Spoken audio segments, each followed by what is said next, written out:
नवरात्रि के दूसरे दिन हम माँ ब्रह्मचारिणी की पूजा करते हैं। वे तपस्या और धैर्य की देवी मानी जाती हैं। माँ के इस रूप से हमें ये सीख मिलती है कि कठिनाइयाँ चाहे कितनी भी हों, अगर हम धैर्य और सच्चे मन से प्रयास करें तो हमें सफलता ज़रूर मिलेगी। हिमालय की पुत्री पार्वती ने जब भगवान शिव को पति रूप में प्राप्त करने का संकल्प लिया तो उन्होंने घोर तपस्या का मार्ग अपनाया। उसी तपस्या और संयम की देवी का स्वरूप है माँ ब्रह्मचारिणी। कथा के अनुसार पार्वती ने बचपन से ही ब्रह्मचर्य का पालन किया। वो साधारण वस्त्र पहनती, सादा भोजन करती और अपने मन को हमेशा ईश्वर की भक्ति में लगाए रहती। जब उन्हें ज्ञात हुआ कि उन्हें केवल कठिन तपस्या से ही भगवान शिव को प्रसन्न किया जा सकता है, तब उन्होंने दृढ़ निश्चय किया कि वो किसी भी परिस्थिति में हार नहीं मानेंगी। माँ ब्रह्मचारिणी ने कई वर्षों तक कठोर तप किया। पहले वे केवल फल फूल खाकर रहती, फिर उन्होंने केवल हरी पत्तियों पर जीवन बिताना शुरू किया।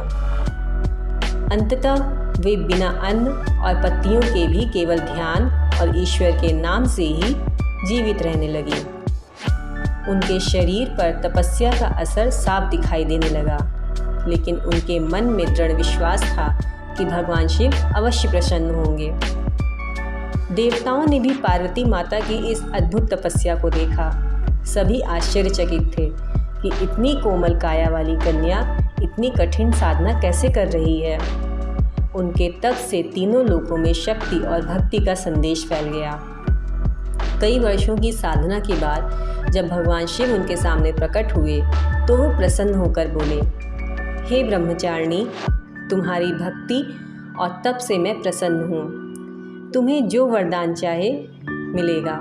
पार्वती ने विनम्रता से कहा, प्रभु, मेरा जीवन तभी सफल होगा जब आप मुझे पति रूप में मिलेंगे। भगवान शिव मुस्कुराए और बोले, तथास्तु। माँ ब्रह्मचारिणी हमें ये सिखाती हैं कि कठिनाइयाँ चाहे कितनी भी बड़ी क्यों ना हो, अगर हमारा संकल्प सच्चा और दृढ़ है तो सफलता अवश्य मिलती है। नवरात्रि के दूसरे दिन जब भक्त माँ ब्रह्मचारिणी की पूजा करते हैं तो उन्हें संयम, धैर्य और तपस्या की शक्ति की प्राप्ति होती है।